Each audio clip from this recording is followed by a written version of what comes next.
My fiancé accused me. You're cheating, I can feel it. Just because I started working out and dressing better. I didn't argue, I just smiled. A week later, when she found out why I'd really been doing it, she couldn't even speak. I'm Aiden, 32, and I'd been engaged to Lauren for 6 months when everything fell apart. We'd been together for 4 years, living together for 2, and the proposal had been this beautiful moment on a beach at sunset that she'd posted about endlessly on social media. Everyone thought we were the perfect couple. The problems started in March. I'd been feeling off for a few weeks, tired all the time, losing weight without trying, just generally not myself. I finally went to the doctor for a physical I'd been putting off. Standard blood work, routine checkups, the usual. I expected them to tell me I was stressed or needed more sleep. Instead, Dr. Morrison called me back 3 days later and asked me to come in to discuss the results. That's never a good sign. Aiden, your blood work shows some concerning markers, she said, pulling up my charts on her computer. Your liver enzymes are elevated, and there are some other indicators that we need to investigate further. I'm referring you to an oncologist. The word hung in the air between us. Oncologist. Cancer? I managed to ask. We don't know yet, but we need to rule it out. I've made you an appointment with Dr. Sarah Chen for next week. In the meantime, I want you to start taking better care of yourself. Nutrition, exercise, stress management. Whatever this is, your body needs to be as strong as possible. I drove home in a daze. I didn't tell Lauren that night. I didn't know what to tell her. We don't know anything yet, I reasoned. No point in worrying her until we have actual information. The appointment with Dr. Chen led to more tests. A CT scan, a biopsy, more blood work. Each test took days to schedule, days to get results, days of walking around with this secret growing inside me, both literally and figuratively. Meanwhile, I'd started following Dr. Morrison's advice. I joined a gym, started eating better, bought new clothes that actually fit instead of the worn-out stuff I'd been wearing for years. It wasn't about vanity. It was about control. I couldn't control what was happening inside my body, but I could control how I took care of it. Lauren noticed the changes immediately. "You're going to the gym a lot lately," she commented one evening after I got back from a workout. "Yeah, just trying to get healthier." "And the new clothes? The haircut?" Just felt like it was time for a change. She looked at me suspiciously but didn't push further. Not then. 2 weeks into my transformation, while I was still waiting for biopsy results, Lauren confronted me. I'd just gotten home from the gym, showered, and was making dinner when she walked into the kitchen with her arms crossed. "We need to talk." I looked up from the vegetables I was chopping. "Okay, what's up?" "What's up?" "Really?" Her voice was sharp. "You've been acting weird for weeks. Going to the gym every day, buying new clothes, suddenly caring about how you look. You barely touch me anymore. You're distant. You're hiding something." "Lauren, I'm just trying to be healthier." "Bullshit. You're cheating. I can feel it." I set down the knife and turned to face her. "I'm not cheating on you." "Then what is it?" Because this is exactly how it starts. The sudden interest in fitness, the new wardrobe, the secrecy. I've seen it before. My ex did the same thing before I found out about his affair. "I'm not your ex." "Then prove it. Tell me what's really going on." I almost told her then, almost explained about the doctor's appointments, the tests, the waiting, but something stopped me. Maybe it was the accusation in her voice. Maybe it was the fact that she immediately jumped to cheating instead of being concerned about me. Maybe I just needed to know the truth myself before I could share it. "There's nothing to tell," I said calmly. "I'm working on myself. That's it." "I don't believe you." "That's your problem, not mine." She stared at me for a long moment, then left the room. I heard our bedroom door slam. Over the next week, things got worse. Lauren started checking my phone when she thought I wasn't looking. going through my coat pockets, asking where I'd been if I came home 5 minutes late. The accusations became constant. Who is she? There is no she. I'm not stupid, Aiden. Something is going on. You're right. Something is going on. But it's not what you think. Then tell me what it is. I just smiled. I couldn't help it. The absurdity of the situation, my fiancé convinced I was having an affair when I was actually dealing with a potential cancer diagnosis. It would have been funny if it wasn't so heartbreaking. That smile made her even angrier. This isn't funny. I never said it was. You're being cruel, making me feel crazy. I'm not making you feel anything. You're choosing to believe something that isn't true instead of trusting me. How can I trust you when you won't talk to me? How can I trust you when you won't believe me? We were at a stalemate. The biopsy results came back on a Thursday. Dr. Chen called me herself. Aiden, I have your results. Can you come in tomorrow morning? Just tell me now. She hesitated. I'd prefer to discuss this in person. Please, I need to know. Another pause. It's not cancer. The biopsy showed some abnormal cells, but they're benign. What you have is a condition called fatty liver disease. It's serious, but it's manageable with lifestyle changes.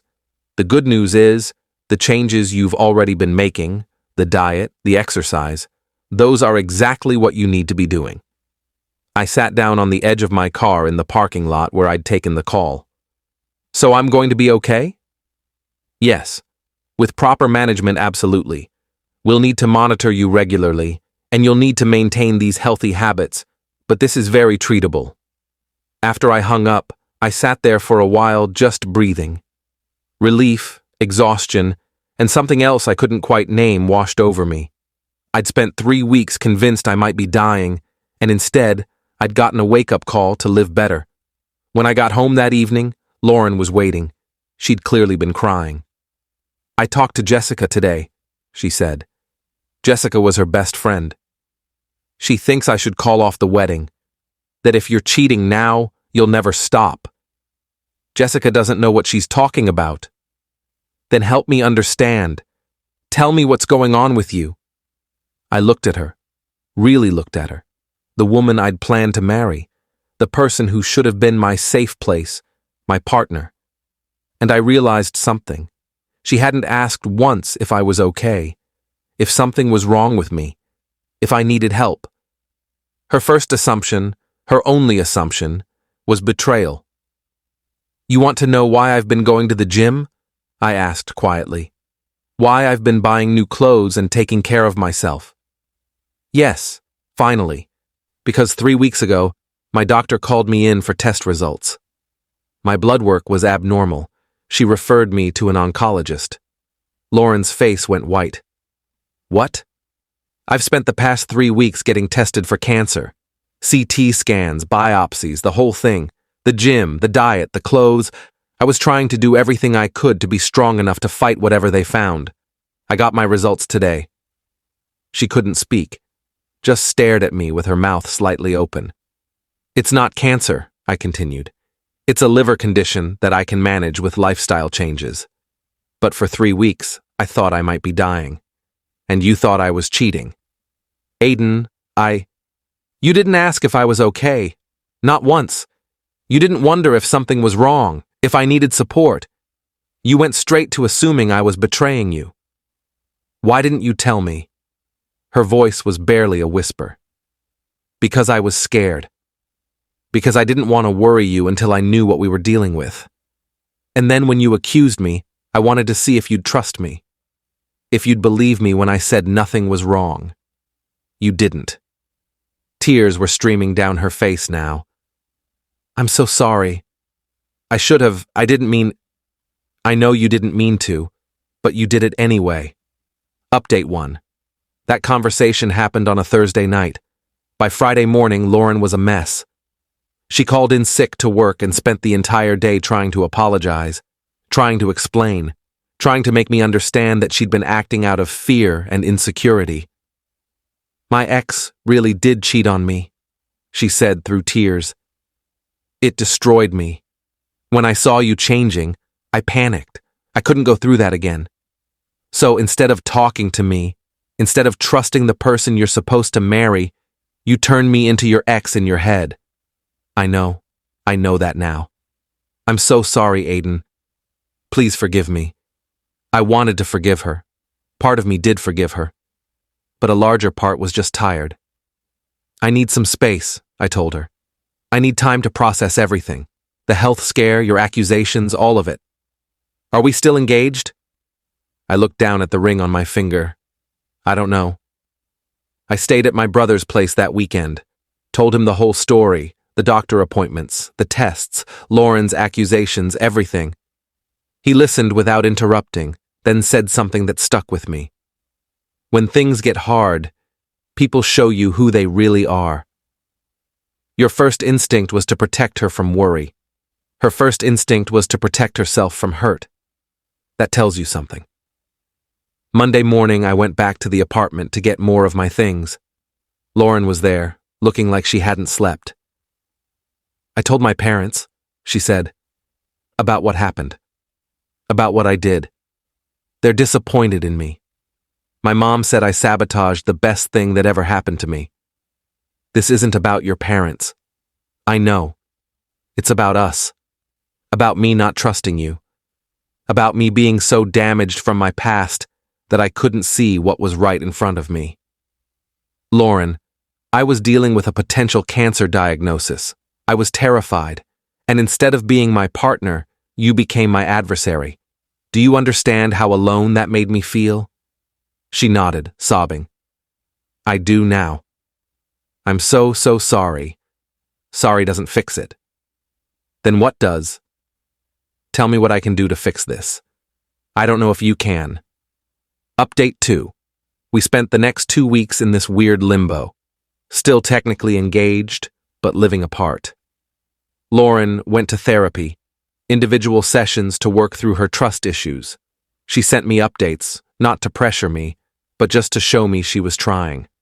My brother thought I should end it. She showed you who she is in a crisis. Believe her. My mom thought I should give her another chance. Everyone makes mistakes. Marriage is about forgiveness. I didn't know what I thought. During this time, I kept up with my health regimen. Regular checkups with Dr. Chen, strict diet, daily exercise. The routine had become comforting, and my numbers were improving, liver enzymes coming down, overall health markers getting better. Lauren came to one of my doctor's appointments. I didn't invite her. She just showed up in the waiting room. I called your mom to find out when your next appointment was, she admitted. I wanted to be here. To support you the way I should have from the beginning. We sat together in silence until Dr. Chen called me back. Lauren asked if she could come in with me. I said yes. Dr. Chen went over my latest results. Everything was trending in the right direction. She was pleased with my progress and said if I kept this up, my prognosis was excellent. You have a good support system, I hope? Dr. Chen asked. I looked at Lauren. She was crying again, but quietly. Tears of relief this time, I think. I'm working on it, I said. After the appointment, Lauren and I went to a coffee shop nearby. We sat across from each other, both holding cups. Neither of us was drinking. I don't know if I can marry you, I said finally. I want to. I love you, but I don't know if I can trust that when things get hard again, and they will get hard. You'll be there for me instead of against me. That's fair, she said. I don't know if I'd trust me either, honestly. But I'm trying to become someone you can trust. Someone who deserves you. Why should I believe that this time will be different? Because I understand now what I almost lost. I understood it the second you told me about the cancer scare. The look on your face. God, Aiden, I'll never forget it. You were so calm, so resigned, like you'd already accepted that I'd failed you. And I had. You did, I agreed. I can't take it back. I can only promise to do better going forward, but I understand if that's not enough, if I've broken something that can't be fixed. We sat there for a while longer, not talking, just existing in each other's space. It was the most honest moment we'd had in months. Update 3. I moved back into the apartment 2 weeks later. Not because everything was magically fixed, but because I was tired of living out of a suitcase at my brother's place. Lauren and I agreed to couples counseling, which we started immediately. Our therapist, Marcus, didn't pull any punches. Lauren, you projected your trauma onto Aiden at the exact moment he needed you most. That's a significant breach of trust. Aiden, you withheld important health information from your partner, which denied her the opportunity to support you. Both of these behaviors stem from fear, and both need to be addressed. It was hard work. Sessions where we both cried. Sessions where we both got angry. Sessions where we just sat in uncomfortable silence while Marcus waited for one of us to say something real. Slowly, things started to shift. Lauren worked on her trust issues, on recognizing when her past was influencing her present. I worked on being more open, on not protecting people from hard truths because I was afraid of their reactions. The wedding date came and went. We'd postponed it indefinitely, telling people we wanted more time to plan. Really, we wanted more time to make sure we were making the right decision. 6 months after the initial confrontation, Lauren brought up the wedding again. "I don't know if you still want to marry me," she said one night while we were making dinner together, a routine we'd fallen back into. "But if you do, I want you to know that I'm not the same person who accused you of cheating. Therapy has helped me see how much damage I was carrying around, how I was hurting you because I was hurt." "I'm not the same person either," I said. "The health scare changed me, made me realize life's too short to waste on bullshit, including my own bullshit about not asking for help when I need it." "So where does that leave us?" "I don't know. I still love you. I think I always will. But love isn't always enough." "No," she agreed, "but maybe it's a start." Final update. It's been a year since the accusation, since the diagnosis, since everything fell apart and had to be rebuilt from scratch. Lauren and I are still together, still engaged, though we haven't set a new wedding date. Maybe we never will. Maybe being engaged forever is enough for us. My health is stable. I've maintained all the lifestyle changes, and my latest checkup showed normal liver function for the first time in over a year. Dr. Chen says I'm a success story, someone who took a wake-up call and actually listened. Lauren's in a better place too. She's still in therapy, still working through her trust issues, but she's made real progress. When I have bad days, and I still have bad days, she's there for me now. Actually there, not just physically present but emotionally available. Last month I had a minor health scare, just a stomach bug that wouldn't go away, but given my history I had to get it checked out. The old me would have hidden it until I had answers. The old Lauren would have panicked and assumed the worst. Instead, I told her immediately, "I need to see the doctor. I'm probably fine, but I need you to know." And she said, "Okay, I'll come with you. Whatever it is, we'll deal with it together." That's when I knew we were going to be okay. Maybe not perfect, maybe not the fairy tale we thought we were living before, but okay. Real. Built on actual trust instead of just assumptions and hopes. I still have the engagement ring I bought her. It's sitting in my drawer next to the medical reports from my diagnosis, both reminders of what almost was, what almost wasn't, and what actually is. People ask me sometimes if I regret not telling her sooner about the health issues, if things would have been different if I'd been honest from the start. Maybe they would have. But then, maybe we wouldn't have learned what we needed to learn about each other. The accusations hurt, the mistrust hurt. Coming home from a cancer screening to be accused of infidelity hurt more than I can articulate. But it also showed me something important. When you're going through hell, you need to know who's willing to go through it with you. Lauren wasn't ready then, but she is now, and I'm ready to let her. Edit.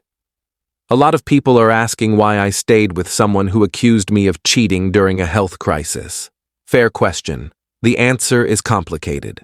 Yes, she hurt me. But I also recognize that her reaction came from deep trauma, and she's done real work to address it. I'm not saying everyone should forgive their partner in this situation. I'm just saying I chose to, and for me, it was the right choice. Edit 2. For those asking about my health, I'm doing great, thank you. Fatty liver disease is manageable with lifestyle changes, and I've maintained all of them. Regular checkups, clean eating, consistent exercise. I feel better now than I have in years. Edit 3. No, we haven't set a wedding date yet. Yes, we're still engaged. We'll get married when it feels right, not because of some timeline or external pressure. If that's never, we're both okay with that too.